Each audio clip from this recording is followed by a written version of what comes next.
que já não são esses primeiros, mas os outros a partir daí.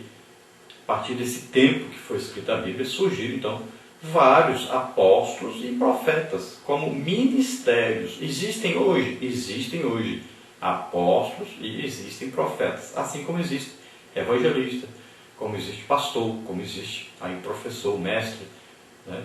Então o ministério de Cristo continua existindo.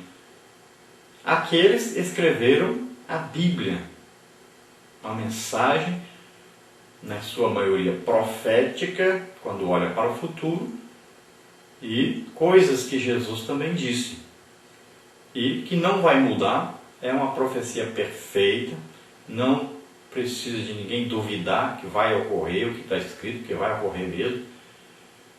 E esta palavra que está escrita, ela foi escrita para que nós vivamos a nossa vida na terra e nós um dia possamos andar com Jesus no céu.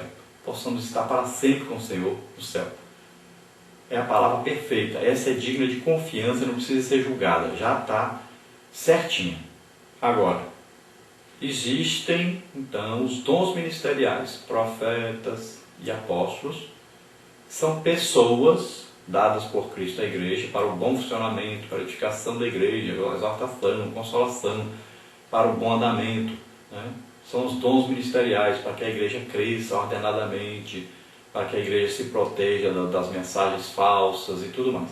Então, esses dons ministeriais são pessoas dadas à igreja e essas pessoas podem trazer mensagens de Deus, mas também podem trazer mensagens de si próprios e podem até trazer mensagens que não são de Deus e nem deles, é de próprio Satanás.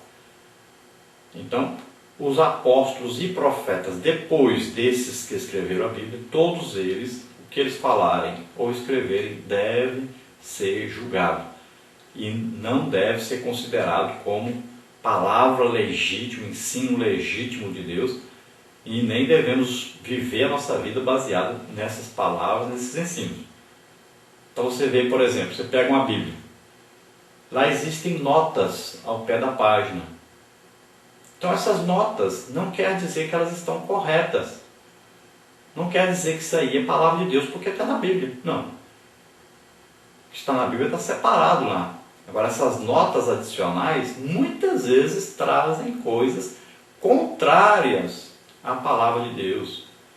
Muitas vezes estão erradas. Isso acontece muito.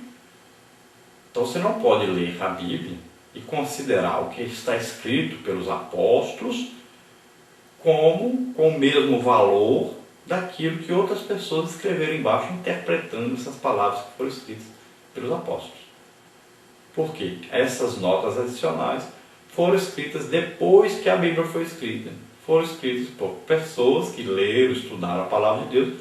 Muita coisa está certa, mas também muita coisa está errada. Vamos ver agora então como são os dons ministeriais. Como é que eles funcionam?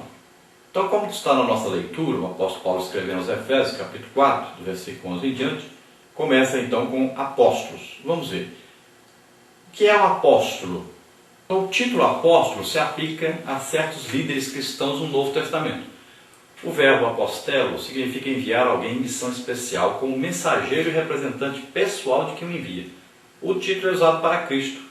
Os 12 discípulos escolhidos por Jesus também, o apóstolo Paulo e outros também usaram esse nome de apóstolo. O termo apóstolo era usado no Novo Testamento em sentido geral para um representante designado por uma igreja, como por exemplo os primeiros missionários cristãos. Logo no Novo Testamento o termo se refere a um mensageiro nomeado e enviado como missionário ou para alguma outra responsabilidade especial. Eram homens de reconhecida e destacada liderança espiritual, ungidos com o poder para defrontar-se com os poderes das trevas e confirmar o Evangelho com milagres. Cuidavam do estabelecimento das igrejas, segundo a verdade e pureza apostólicas.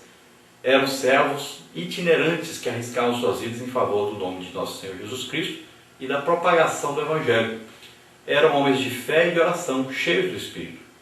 Apóstolos, no sentido geral, continuam sendo essenciais para o propósito então de Deus na igreja, Se as igrejas cessarem de enviar pessoas assim, cheias do Espírito Santo, a propagação do Evangelho em todo o mundo será estagnada. Por outro lado, enquanto a igreja produzir e enviar tais pessoas, cumprirá sua tarefa missionária e permanecerá fiel à grande comissão do Senhor.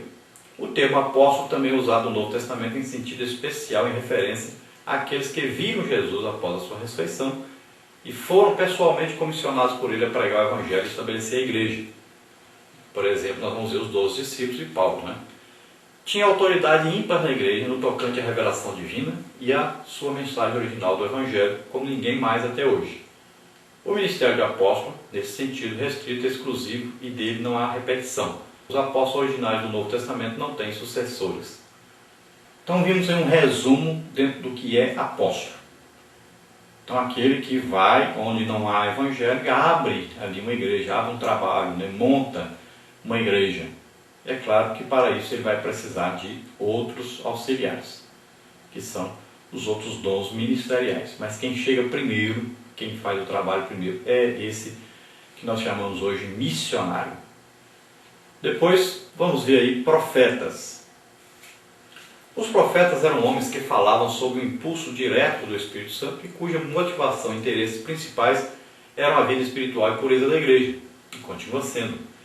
Sob o novo concerto foram levantados pelo Espírito Santo e revestidos pelo seu poder para trazer uma mensagem da parte de Deus ao seu povo.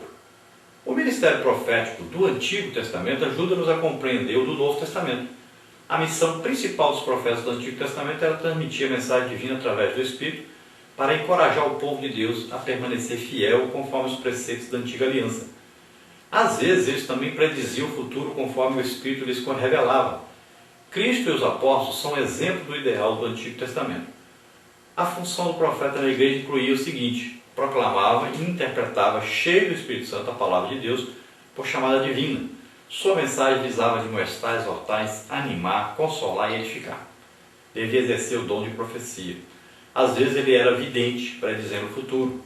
Era dever do profeta do Novo Testamento, assim como para o do Antigo Testamento, desmascarar o pecado, proclamar a justiça, advertir o juízo vindouro e combater o mundanismo e frieza espiritual entre o povo de Deus. Por causa da sua mensagem de justiça, o profeta pode esperar ser rejeitado por muitos nas igrejas em tempos de mornidão e apostasia. O caráter, a solicitude espiritual, o desejo e a capacidade do profeta incluem zelo pela pureza da igreja, profunda sensibilidade diante do mal e da capacidade de edificar e detestar a iniquidade, profunda compreensão do perigo dos falsos ensinos, dependência contínua da palavra de Deus para validar sua mensagem, interesse pelo sucesso espiritual do reino de Deus e identificação com os sentimentos de Deus. A mensagem do profeta atual não deve ser considerada infalível. Ela está sujeita ao julgamento da igreja, de outros profetas e da palavra de Deus. A congregação tem o dever de discernir e julgar o conteúdo da mensagem profética, se ela é de Deus. Os profetas continuam sendo imprescindíveis ao propósito de Deus para a igreja. A igreja que rejeitar os profetas de Deus caminhará para a decadência, desviando-se para o mundanismo e o liberalismo quanto aos ensinos da Bíblia. Se ao profeta não for permitido trazer mensagem de repreensão e advertência, denunciando o pecado e a injustiça, então a igreja já não será o lugar onde se possa ouvir a voz do Espírito. A política eclesiástica e a direção humana tomarão o lugar do Espírito. Por outro lado, a igreja, com seus dirigentes, tendo a mensagem dos profetas de Deus, será impulsionada à renovação espiritual. O pecado será abandonado. A presença e a santidade do Espírito serão evidentes entre os fiéis. Então, nós procuramos detalhar mais aí os apóstolos e os profetas, que é o assunto da nossa lição. Mas vamos ver um breve resumo sobre os outros ministérios. E nós vamos ver então evangelistas, os pastores e os mestres. Então, os evangelistas aí no Novo Testamento eram homens de Deus capacitados e comissionados por Deus para anunciar o Evangelho, isto é, as boas novas da salvação aos perdidos e ajudar a estabelecer uma nova obra numa localidade. A proclamação do Evangelho reúne em si, então, a oferta e o poder da salvação. Temos como exemplo aí Filipe, o evangelista, e Deus sempre usava com grandes sinais, prodígios, milagres, curas, libertação. Vamos ver alguma coisa então sobre os pastores. Então, os pastores são aqueles que dirigem a congregação local e cuidam das suas necessidades espirituais. Também são chamados presbíteros, bispos ou supervisores. Então, a tarefa primordial do pastor é cuidar da sã doutrina, refutar a heresia, ensinar a palavra de Deus, exercer a direção da igreja local, ser um exemplo da pureza e da sã doutrina, e esforçar-se no sentido de que todos os crentes permaneçam na graça divina.